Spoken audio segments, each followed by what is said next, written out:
Well, welcome everybody. This is Career Lab Wednesday. We're here every Wednesday, noon to 1 p.m. Central. And our goal is to help you in your career. So we always have a topic, but we invite any questions that are career related. So whether you're starting off in your career, interviewing, you're kind of in your first times, or if you've been at a company for many years and you're wanting to try something else or improve in your current position or get to the next one. We invite everything career related. What matters to us is what is most on your heart. So with that being said, I want to invite anybody to jump in and share, ask us questions. There's a few ways you can do that. One is we love it when you come on Zoom. Good morning, Joel. Good to see you again.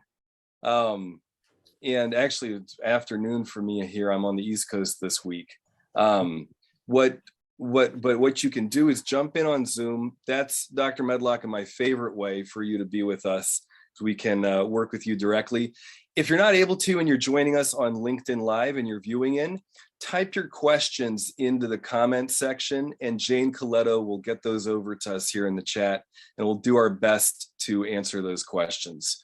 So welcome back. Good to see many familiar faces and familiar names. We've got Gina. Hello, good to see you again. Welcome back. Okay. And Hadis, welcome. Joel, welcome again. Natalia, Sherry, Kyle, Eric, welcome. Sergi, welcome. So I'll do another quick introduction. A reminder, you can join in the way many of you are doing and ask us questions that you have. Our job is to support you in your career. So anything that you're working on. And if you want, you can also type your questions into the comments section on LinkedIn Live or into the chat room here. So I don't know, Dr. Medlock, as people are still kind of joining in, is there anything that you'd like to say about the importance of emotions in the workplace?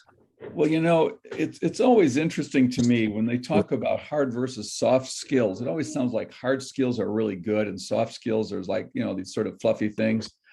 You know, the truth is that finding a job, being a good employee, advancing in your career, becoming a leader is all about what they call soft skills. In other words, it's your social and emotional intelligence that really makes the difference. And there's just tons of data in it. And yet there's a huge bias in American culture and in business, it's probably not just American, it's Western, toward quantification and technical skill and kind of the task focus as opposed to the relational focus. And you can see how it plays out. We're terrible at managing relationships at a cultural level. We do not have social emotional intelligence. It's clear our entire Congress lacks social emotional intelligence. So I'm sorry, I shouldn't get political here. So I'm not going to go there. But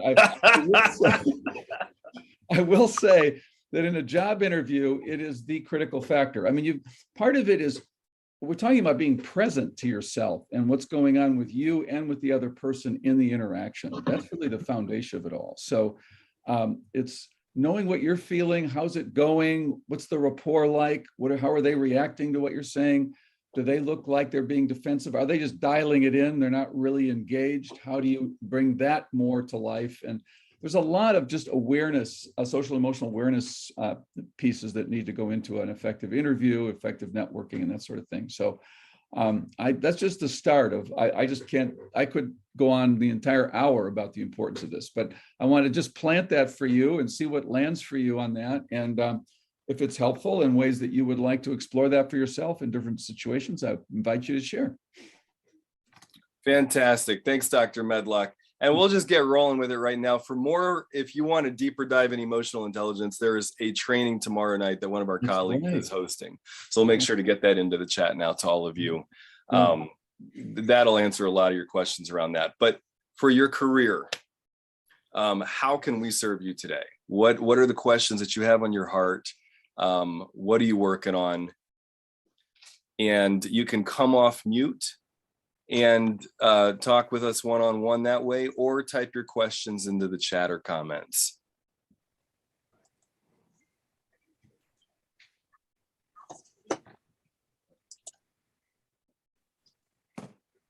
And I will add that we've really been discussing on our Career Wednesdays the balance between having an open forum where we're streaming live and we've got a lot of people coming in versus sometimes people want to have more private conversations or more personal because you're sharing oftentimes vulnerable things related to your career. So we appreciate that. We do split the hour. So the first half hour is kind of open-ended to questions you might have, things you want to explore. Maybe not getting into the specifics of any particular situation, but you're welcome to if you'd like. But just letting you know that we're creating that sort of structure for that. So, but we do invite you to explore it, and in any way we can support you right now, we're here. Thank you, Dr. Medlock. Sergey, welcome. How can we support you today? Hey guys. Hey. Actually, yes, you can, because I had a very interesting conversation. It was something like a job interview with consultant company. And my question is, how should I answer question about salary expectations? Yep, totally. About what expectations? Because salary expectations. Salary expectations. Yes, for sure. I have my baseline.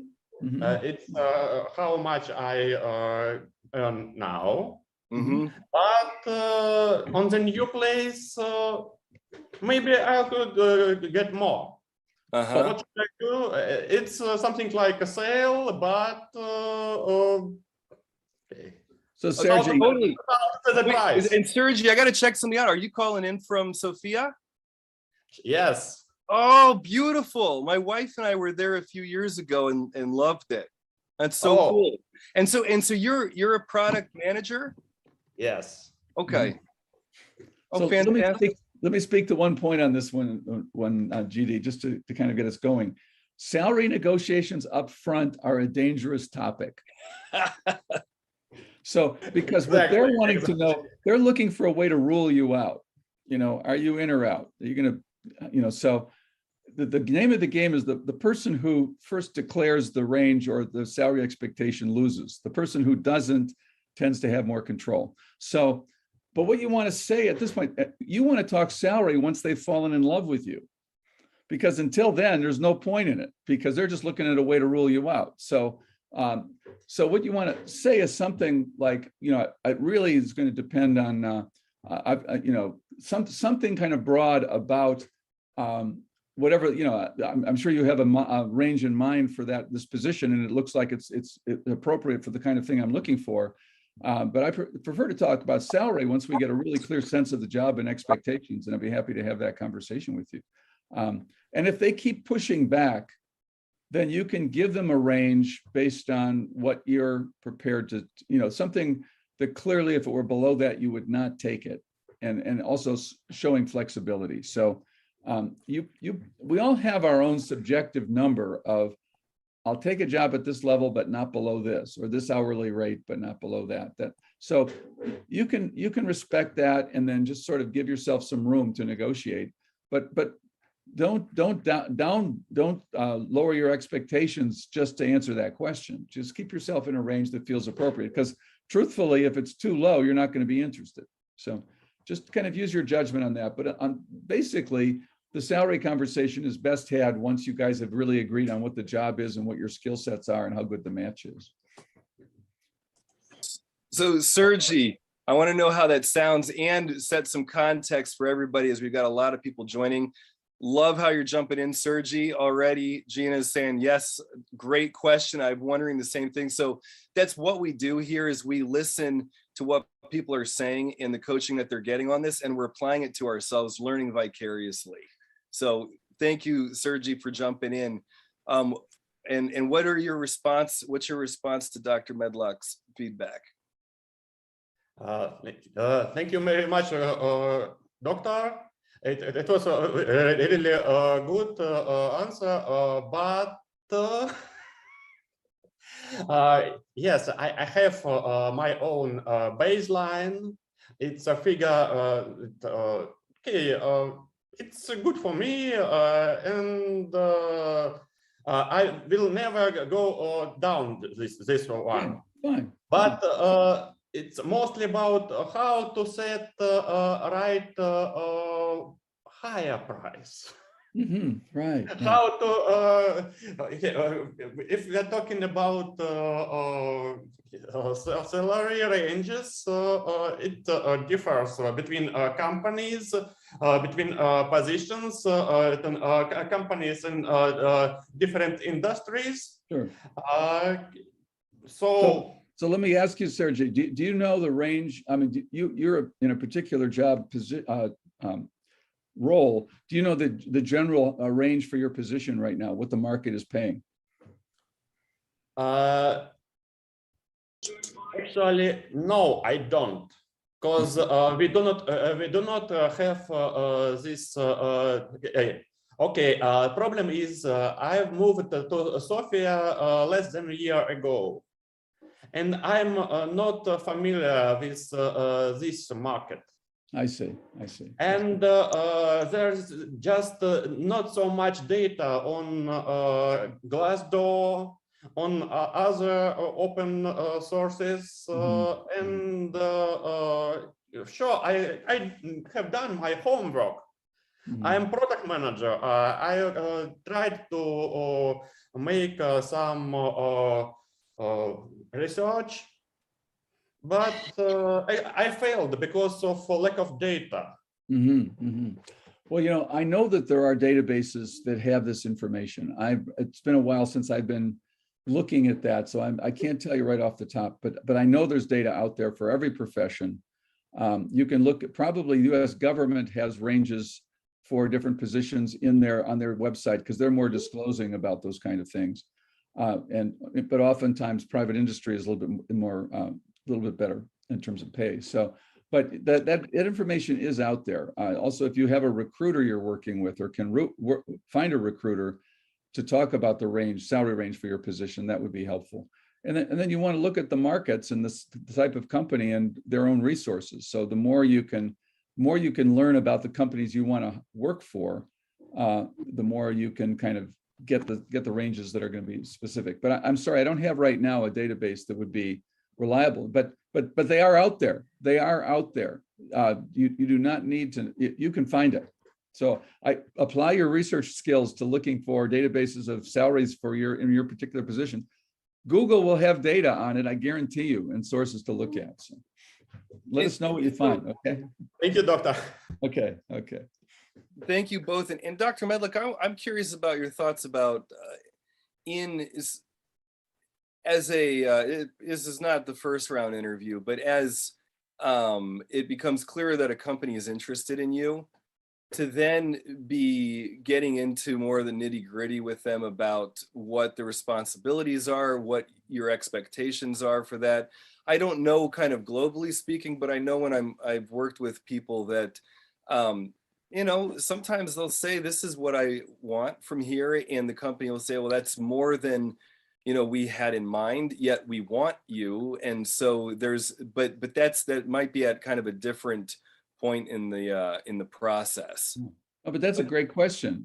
You remember one of the people we had on our call who settled for a lower number because he enjoyed the work, and he kept getting raises because as soon as they realized how many talents he had, the abilities he had. So basically, when you're in a job, the way you get a pay raise is you demonstrate the economic benefit that you're providing the company. And you know, it can be a no-brainer. In fact, sometimes it can be so clear that if they refuse to pay you that, you got to leave, because that's an insult. So, but it's usually an economic argument that you need to develop. So, you know your skill set, you know the difference you make, you know how you've saved companies money, you'll be able to frame it in those terms. May I ask a question? Sure. You brought up a good point, Dr. Medlock, but generally when you start a new job, they have you in a, you know, like a 3-month to 6-month, I don't want to say test period or probationary period. And it's very difficult sometimes for somebody to leverage that tool or leverage that. I mean, because it takes a while to show that, hey, you know, within a few months, you know, you have to stick it out for a good 3 months to, you know, at least I mean, that's pushing it really hard to, you know, to do a project and to show that you're going to agree, you're going to, you know, save them X number of dollars. Yeah, absolutely. You know, I'm just trying to leverage, you know, I think what I guess the question is, you know, is when you're in that preliminary interview, how do you leverage, you know, up front before having to sit in a job that you don't, you know, you just, I hate to say settle for taking a lower pay cut, because that's what I'm finding. You know, I think ageism has a part to play in my situation here. I'm having to take pay cut. Are you too young? Are you too young for the jobs? Is that what you're saying? I was too young for the job, but a lot of times they don't want to pay. They don't want to pay what seasoned, experienced professionals. They don't want to pay them when you're seasoned and experienced. They want to pay. Here's the thing about that, Gina, is there really, I've come up against this a lot, and there are really two kinds of companies, those that value experience and those that don't want to have to pay for it. If you've got one that doesn't want to have to pay for it, don't work there. I know. You need to find the ones that do. Pardon me? It's very frustrating. I mean, because you know, you see all these companies and you're, you know, I can see from all the blogs and all the comments from LinkedIn, these companies are not responding. You can submit, I've submitted 12 applications to one company, which I know is a very good company that hires talent, and they don't respond. So, and this is not just that one company, it's various companies. People are either being ghosted, or you get the, you know, like yesterday, I got a preliminary call from a company, and, you know, they wanted to talk salary right away. So it's kind of like they got you between a rock and a hard place. So here's the thing, Gina, the more senior you are, the less you want to be doing in the published job market. Because you're playing, that's a game of numbers. That's a game of how can we pay as little as possible to get what we want. It's throwing Networking doesn't work. Networking does not work. I've helped people get jobs in LinkedIn through networking, but it's never reciprocated. And so this is kind of. What do you make of that, Gina? What do I make of that? I don't know. I think that's something to explore. That strikes me as significant. What is there to explore? I'm not going to go knock on every why, you know. I think what George Donald says is if you've been a net giver in your networking, typically people feel generous toward you and want to support you. So, you know, if that's what's happening, that would be a natural thing. If it's not happening, but you're saying that you've helped a lot of people find jobs through networking. Absolutely. Yeah. I've done, you know, because I know what it's like to be on the other end. Now I'm on the other side. But long story short, it's this discussion of pay. Like, how do you get it without having to take a job that's a significant pay cut, and have to hold the, you know, move up the ladder real fast. It's difficult. So tell us, Gina, what is it you're really, if you could find your ideal job, what is it you're really looking for? What would make you feel like, wow, this is really what I've been wanting? At this point, I don't know. I'm thoroughly confused, but continue on with the discussion because I'm learning a lot. I don't want to hijack the discussion like I did last week. But this question is really important because in the absence of that, the flood of negativity will dominate you. So you have to have a clear vision of what you're orienting to is essential to then how even you will present in interviews. So being clear about that is really important. So I encourage you, this is a perfect place to talk about that if you'd like. Let me think about this. Okay. Cool. We'll circle back. Thank you, Gina. Yeah. Oh, fantastic. Eric, I see you've got your hand raised. Yeah, I'm not going to come off video because I just got back from a run, so I don't think you want to see me all. Oh my gosh, I've never seen a sweaty runner before. I'd be so offended, I tell you. But anyway, it's funny because a lot of like coming back to my last job search, just bringing back, and honestly, what I found was I usually, because a lot of times, honestly, they like you, at least when I was doing last job search, and even when I was getting some offers from people after I'd just been employed, or not offers, but reach outs after just being employed, they generally want to know salary up front. Like they will not let you continue on. And so usually I just I go a bit high and, maybe 20, 30% plus above what I'm looking to get. So then if they come in lower, it's still at least a net above. And then at that point, usually I see, okay, either I'm applying for something that's maybe a bit too low for what I am, or they're not serious and I'm not going to waste my time. And I can definitely appreciate like, the ghosting. And it's honestly, nowadays, it seems like it's really just a numbers game, where you put out what you can. And then, ideally you get into a situation where you have multiple offers that you can leverage against each other, almost kind of like, you have a house that you're selling, right? You want to have multiple buyers that you can then leverage and say, oh, well, I have somebody who's going to pay this amount, but this person's also going to pay this amount. So but it's definitely, I can understand, appreciate that, Gina, like as someone who just came off a job search a little over a year ago, or just under a year ago, it's frustrating, and I'm not as gracefully young as you are, but I still encounter, in my case, I had the chicken versus the egg, where I wanted to go in production planning. Well, we want someone who has planning experience. Well, how am I supposed to get that if you don't give it to me, right? So, but it's honestly a numbers game, and for salary, I usually, if they're going to force me in the open, I go high, and they can work their way down from that range, or they're not serious, and I'm not wasting my time on them. So, Beautiful, just my Eric. thoughts on that. Cool. Thank Thanks, you. Eric. Really nice. Matt, good to see you. Welcome. Yeah. Good to see you Yeah, here. thanks. I want to stay with this conversation we're having on the salary piece, because I really feel like the real question is when you talked about selling your house or something like that, and it's really, what are you worth? What's the value of your skills in the marketplace? And having a good sense of what that is. I often mention this book, What is it that you're so good at that they can't afford to fire you for? What's the skill set that you have that is really will command attention in the workplace? That's the thing to focus on, because that's what they're looking for. And you got to find the company that really is looking for what you have and that can see the value of that. And you have to be articulate about what that is and the economic value of that to the company, because once you've made that connection, the salary conversation flows. But they need to decide that you're it first before they're going to have that conversation. So you need to decide you're it and let them know what the skill set is, and in a way that's compelling, and have that reflected in your resume, in your narrative, and what you're currently doing now.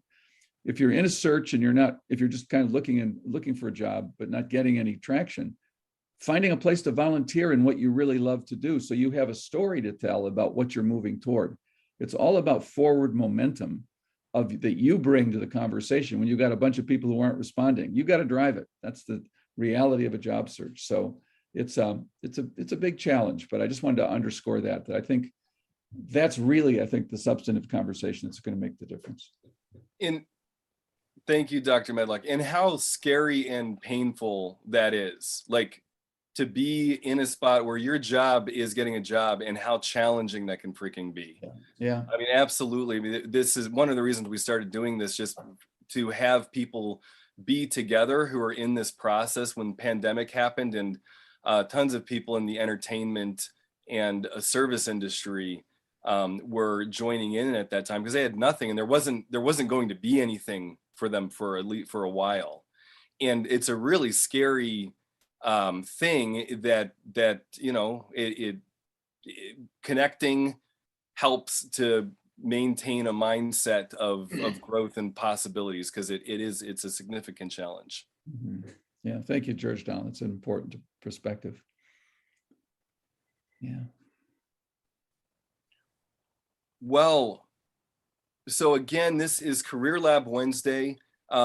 We invite people into the Zoom, which many of you are on. From here, you're welcome to jump in, ask questions, share. If you're unable to make it into the Zoom meeting, then you can type your questions into the comment section, and Jane Coletta will get those over. The comment section on my LinkedIn page, that is. Hey, JD, if you have, so I've recently gone through this process where basically my company folded right during COVID.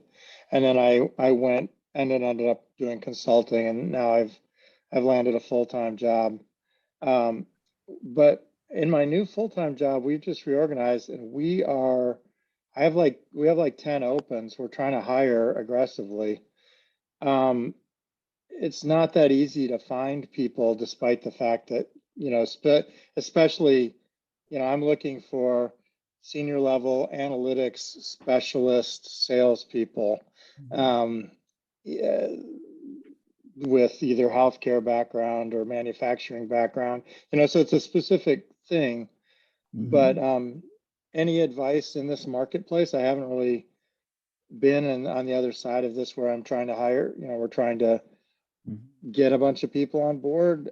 This market seems weird. Most of the people I've linked into that were qualified had multiple job offers already. So, or, you know, or were happy where they were. Anyway, I'm any so thoughts glad on you're that jumping in side? with this. Yeah, this is, so that's interesting. So you're having a really hard time getting people. Yeah. Mm-hmm. Get- Yeah, getting the- especially in the tech sector, it's very, yeah, I mean, it seems like everybody has a job and, yeah. Good. I would like to get in on the conversation Mhm. because there's a lot of untapped talent that might be right up under your nose that people are not really consistently looking at. Sometimes they might not fit the way, all the way, and have all the attributes that you might want. But there are some that are able to probably come in and make some positive changes in the organization. But an old adage that my father always told me, he said, if you go into a pond and you're catching a certain kind of fish all the time, you get crappies, you catch crappies, you might want to go to another pond and see what you can catch some other kind of fish. There's resource, I don't know what city that you're in, but there might be some resources or some other people that you not accustomed to contacting that you might want to reach out to see if they have people that could fit in. Thank you, Dr. How do I say your name? Imhotep? Imhotep. Imhotep. Yes. Thank you. And Matt, I'm curious, what have you tried so far? Well, all I've done is put the postings on LinkedIn. I'm not the hiring manager, just to be clear, it's my team. So I'm currently on a team that's supposed to be 12 people and I'm the only person on it. Well, do you have an internal recruiter that's helping you with this? Yeah, we have internal recruiters and, you know, Yeah. all that stuff. I'm just observing that, you know, they want to fill these positions fast and it's not happening very fast from my perspective. And I was just thought, hey, I'm trying to do what the previous guy just said. It's like, well, this is a different pond than I usually go in.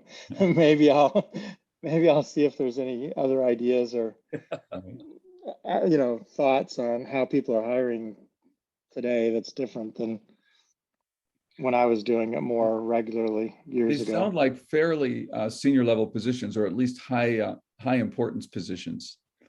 That if you, Yeah, we're looking for executive, like I'm a former managing director at UBS. So we're looking for sort of senior level people that can bring some gravitas to whatever industry that they're in. Yeah. So those searches are not uncommon, 6 to 9 months to even longer sometimes, because the cost of a bad hire is really high at that level. Yeah. So you really got to find it. So it's really a matter of really having good search criteria and people really aggressively looking for the talent, because sometimes you have to lure it away from some other place, if that's reality. But yeah, finding the right talent and staffing a team like that at a high performance level is really a big challenge. So I'm glad to see you kind of taking an interest in it and trying to make it happen. So yeah, I think way to go on checking out this pond. And maybe other people in here might have ideas of other ponds to check out, because I'm sort of at a loss with this one. I know that some of the things that GD, I'm just remembering a friend of mine, Gary Erickson, who has a tech recruiting firm. He joined our group one time. he handles primarily high-level executives in the tech sector. If you, Matt, if you want to send me your information about your company and what you're looking for, I'll forward that to him and see if he has some thoughts about it. Because he's a guy who really specializes in that area. It just occurred to me that that could be a really good fit for you. Okay, I'll put my I'll contact forward it. information in the chat so you got it, okay? okay. Matt, even though I'm a Lean Six Sigma green belt, I mean, would your company want to consider, I know a colleague of mine who was also let off, but he's a master black belt. And Sorry, project manager? Pardon me?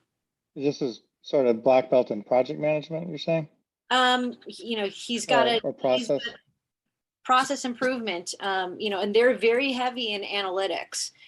So, and they came, we come from the Joint Commission. I mean, that's kind of like. Yeah, I sent you my email in the chat. Okay. Just email me and we'll talk offline. Okay. That'd be And fun. by the way, you've got people on LinkedIn Live relating. Same here, Matt, I'm relating. We just had 2 people resign from Edwin. Mhm. So, yeah, I've definitely heard a lot of people sharing about hiring being difficult and the whole job market being weird. Mhm. Yeah. Well, I also want to just name that what just happened is what the magic of this meeting is Gina just connected with Matt as a possible opportunity. And Matt just connected with me as a possible opportunity for helping him staff stuff. So that's what we want to have happen here, to be able to use this as a networking opportunity for you to make connections and help and support each other. So good work, Yes. both of you. And Dr. Imhotep pointing out an overarching strategy of checking out different places. Yeah. And I want to underline something that I just witnessed, Dr. Medlock. So Matt shared, you didn't even think of that connection. It took a while to simmer. And this is one of the things that we'll talk about is when you're networking, to give the person, if you're asking for something, an introduction or something, or if they know of anybody they can introduce you to, sometimes it helps to say, like Matt would have said, okay, great. Thanks everybody. I'll circle back. Just keep me in mind and my need in mind, and just let that, and I'll check back with you and see if anything came to mind for you. Because I know that when I'm asked directly, a lot of times my unconscious mind or whatever has to kind of let things sink in. And it might be a few days and I'll have a thought of like, oh yeah, I should totally introduce so-and-so. So just know that that's something that often kind of happens in this networking process. Yeah. And also what's important, Matt, and what you shared, you gave me the language of an executive tech person that you're looking for in these particular industries. Without that information, I don't make the connection. So the more explicit you are as a hiring manager about what you're looking for, or if you're in the market, the more you're talking explicitly about what you're looking for. Like Gina, you mentioned your Six Sigma background and your Joint Commission background. Those become things that if somebody does click, it gives them a leverage point in. So be sure to include those kind of things in the conversation you're having, because you never know what's going to actually resonate with somebody. So, well, Cool, thanks. GD, I'm going to need, as I mentioned, I'm going to have to jump off today. I've got a tight deadline on a project I'm working on, but it's as always a privilege to work with you guys. And I look forward to if you guys go to the small group or the more private conversation, having some good conversations come out of that. So, but thank you all for me. I'm sorry to have to leave right now, but I'll be back. Fantastic. Dr. Medlock, thank you so much. Okay. Thank you for joining and for your expertise. Thank you so much, GD. So, hey, hello, Elle, good to see you. Hi everyone, my name is Yeah, good to see you too. I just really want to pick y'all's brain about life insurance. I really am interested in getting into that. I hear that you can use that revenue stream for many things that will probably end up saving you a lot of money. Does anyone on this call know about life insurance? You can give me some gain of insight. No, just as like, yeah, like more of as in like an investment. I don't quite follow. I know several people who work in life insurance and have created very successful businesses for themselves. But in terms of an investment, maybe you would be finding somebody. But what does everybody else think? I mean, are you just asking whether you should buy a whole life policy and use it and view your life insurance as an investment? Yeah, I mean, so what I've heard about it is that people will typically get life insurance and you can actually use the money and it's like tax free to, like, let's say you want to buy like real estate or buy some sort of investment property or whatever it is, and it's actually what a lot of people are doing that have a lot of money.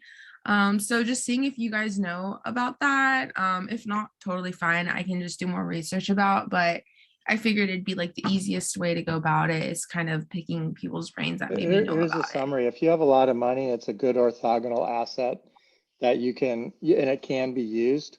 But if you're, don't come from a lot of wealth or something, you're going to do better off just investing in normal equities and investing your money that way, using tax deferred things like IRAs or 401ks to get the tax benefit. But it gets, if you're young, you can accumulate some money in it, but it's not going to accumulate super fast. And there's annoying regulations about buying houses with life insurance money. So it's possible, but it's not for the faint of heart. Got it. Pay into it as well. I mean, Okay. you have to put equity into it. So Yeah, you're just putting all the money into it anyway, and you're getting an insurance policy, but it's not. It doesn't work out to be a great deal. I mean, listen to Dave Ramsey or somebody like that talk to you about whole life insurance. Have you heard of radio Patrick? personality? Have you heard of Patrick Bet David by any chance, Ellie? No, I haven't. He's part of Valuetainment and multimillionaire, sells insurance, knows quite a bit about it. And there's another book, I forget the author, Becoming Your Own Banker. And since you're young, you literally can become your own banker using your own insurance policy. That's what people talk about. That's where it can be lucrative. That way, for instance, if you want to go get a loan on a car, the same insurance companies are doing the same thing. But if you have your own insurance policy, you can take out money on your own insurance policy. And then you pay back your own interest to yourself and even more. And so when you're young, it can really build up over years. And some people literally make a lot of money doing this. It can be lucrative. What was his name? Patrick Bet David. Patrick Bet David. Valuetainment. And the other book was called Becoming Your Own Banker. That was one of the books that started the quote unquote movement. And now you have individual universal life insurance policies. And some of these are based off of not the stock market itself, but the indexes in the stock market. So they're more safer than just going off of stocks, especially when you're young. Amazing. Thank you so much. Yes, and yeah, I'm super excited. There's a message from Edwin Moreno. It can be an investment vehicle, and I wouldn't use it as a primary investment vehicle. And yeah. Right. Do you know Edwin by chance? No, I don't. If but you look through I am already. Oh, okay. You're already doing that. Yeah, I'm actually already doing the Roth IRA, but I'm like, I'm trying to kind of, get a little bit into everything. Like as I'm younger now, I just feel like it's the best route to go. Is kind of setting myself up for success. So I've heard a lot about life insurance and I just want to learn more about it. I'm definitely going to look into becoming your own banker, and Valuetainment is what you said. Did I get that right? Yeah. Okay, And Nelson great. Nash was the author of Becoming Your Own Banker. Just a warning, the life insurance industry and the insurance industry in general, is like the #1 spender on advertisement and marketing, which means like pretty much every insurance policy or insurance product you buy, you're paying for, a lot of what you're paying for is advertisement dollars. So it's just, just always be aware of that with insurance products.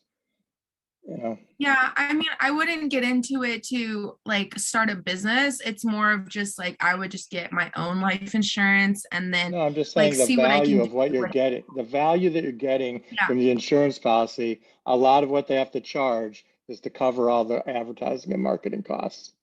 So you have to be careful on making sure you're getting value out of what they're actually selling you.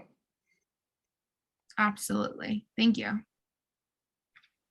Thank you.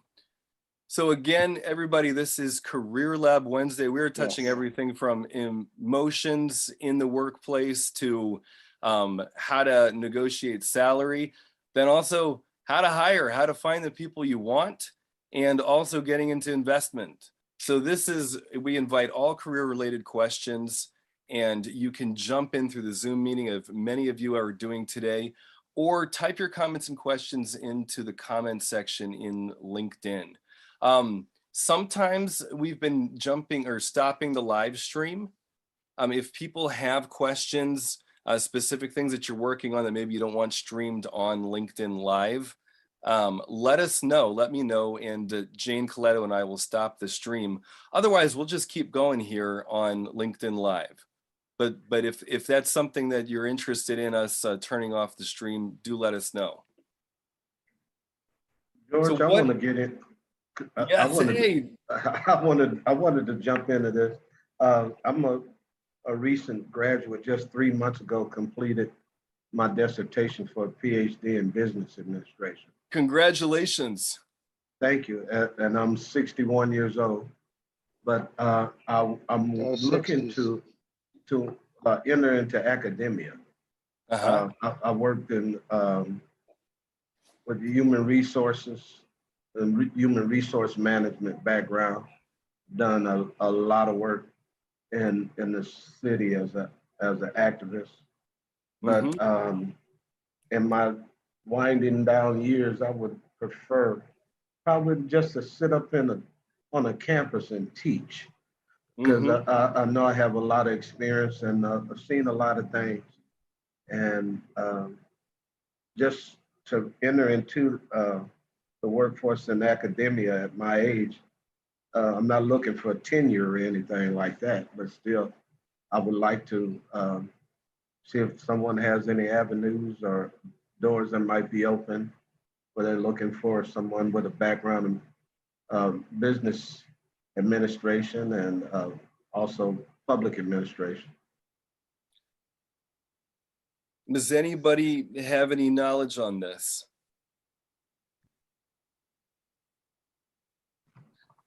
I can share some, Dr. Imhotep. I know there may be opportunities.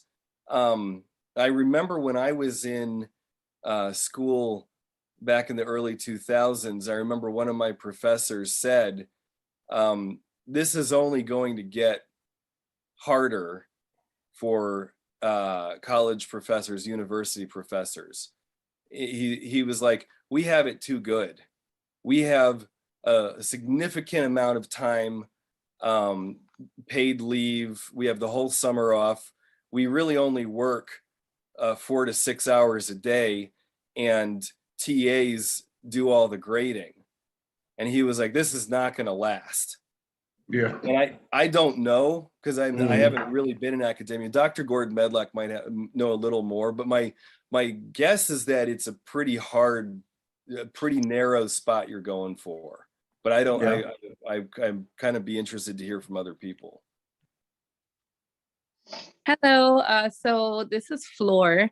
I am actually in the education world, but my role is mainly with community outreach. Right now, I would look into, well, my first question to you would be, what grades is it that you want to serve? Is it college level, K through 12? Because there's a few universities Yeah. around here that are hiring, but as well as schools that are K through 12 education. Well, K through 12, I would have a problem with, with that. I prefer students that's paying money to learn instead of kids that are forced to do something, you know. I would look into Ivy Tech, community college, and I know the stigma between community college may be not as great as we would like it as a society, but it is a very great university. Well, college, I should say. There's about 20 campuses in the state of Indiana. Now, I don't know what state you're in, I'm in but Iowa. it is a very fast-paced in Ohio. Oh, I don't know that. I'm sorry. Maybe Iowa. someone else I'm can in help. Iowa. Oh, I'm sorry. We're not too far apart. Not at all. So, but the overall strategy is, it sounds like you named it earlier, is checking out the ponds. And what areas haven't you looked that you might be able to get an introduction, and you may need to. We did have somebody who started volunteering at with an organization that ended up being his pathway into working in academia. You may, look for what adjunct positions are available. Yeah. I know you'll need your resume of projects you've done, things you've done, and what you're currently doing will be very important. Yeah. One thing for sure, I've taught in academia already at the community college.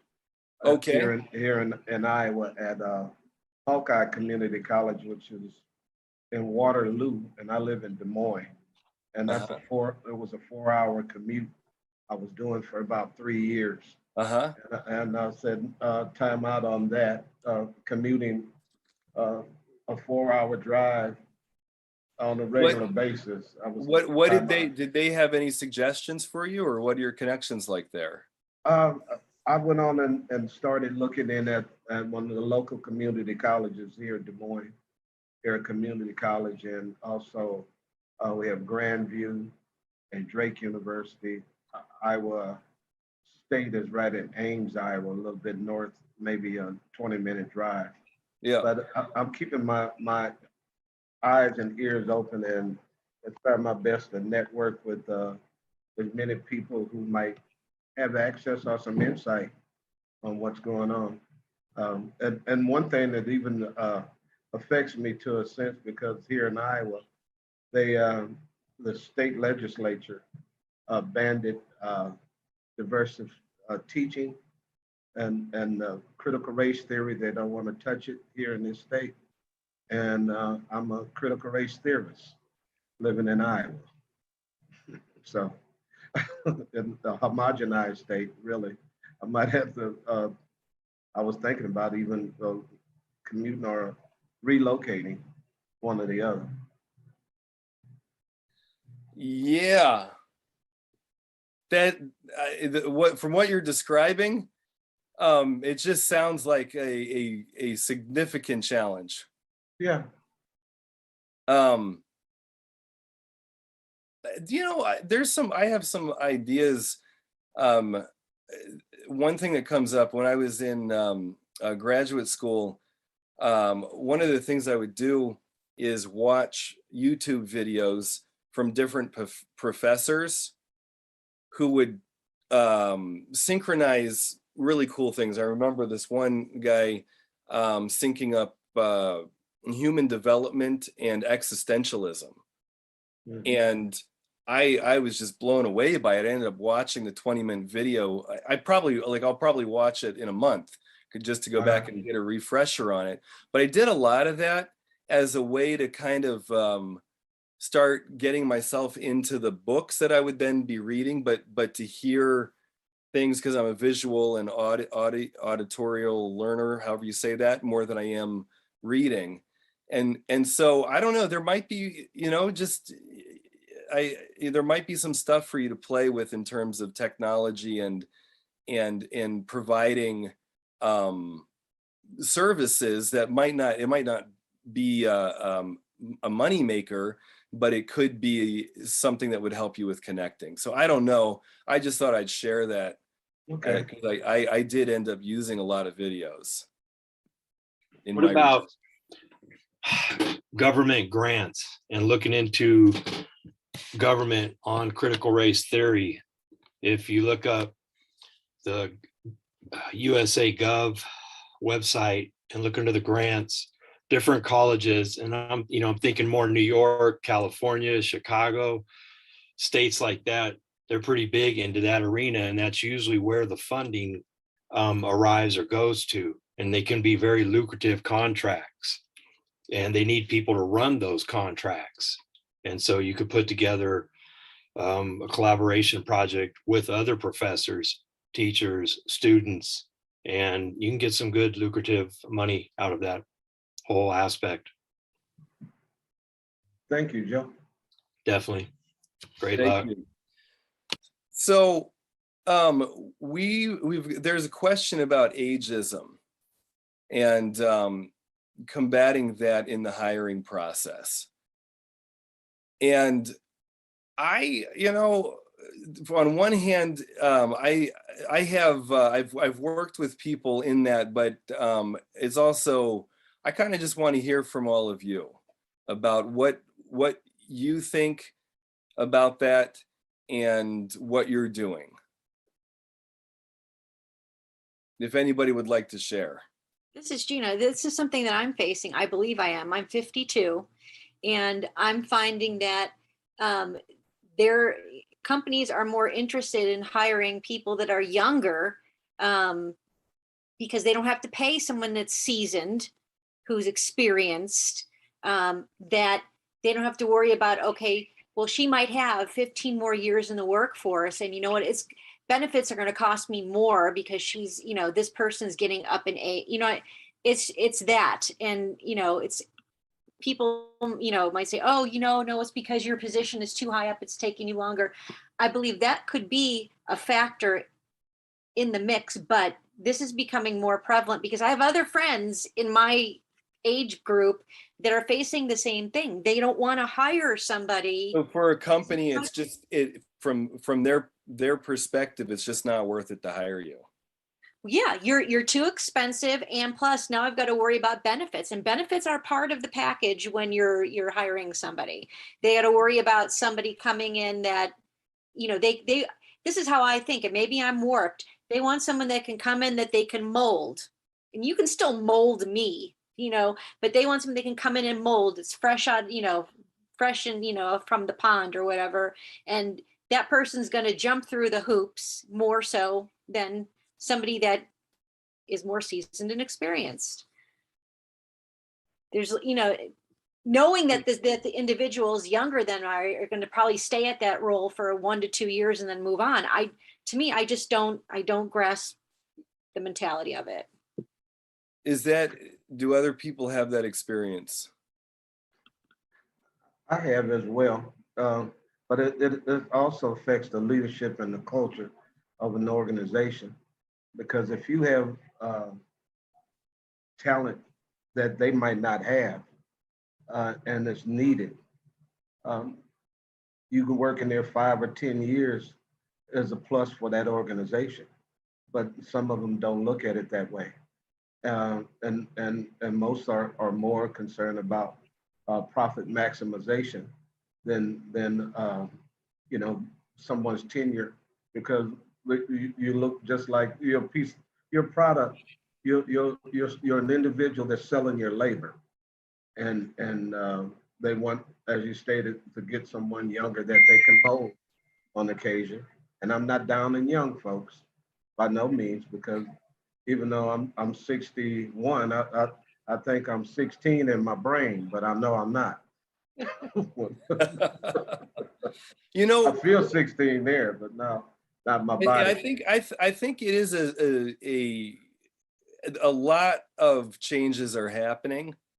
You know, if we look at, you know, my parents, and people were in a spot where they would have the same career their entire life. Yeah, And I'm working with people now who are, you know, at 35, they've already had more jobs than I've ever had. And I think that that's a thing that will probably, in a lot of ways, continue. And, you know, whether or not it seems like it, I think that this country, as well as Europe, is going to be battling over having new citizens, because our workforce is, even though our growth rate's still on the up overall, we have more and more people who are not in the workforce. So I think the whole industry is trying to figure it out. But even people that I'm working with in their mid 20s to early 30s are really looking at company culture and not wanting a company that's going to just tell them what to do, but a company that is going to facilitate them learning and growing, and some companies talk a good game and say that, like, you know, they want to help the individual grow. And I don't know that everybody does that, but when a company puts that on their mission statement, if you know their mission statement and you can speak to that, that can hold a lot of power in the interview process.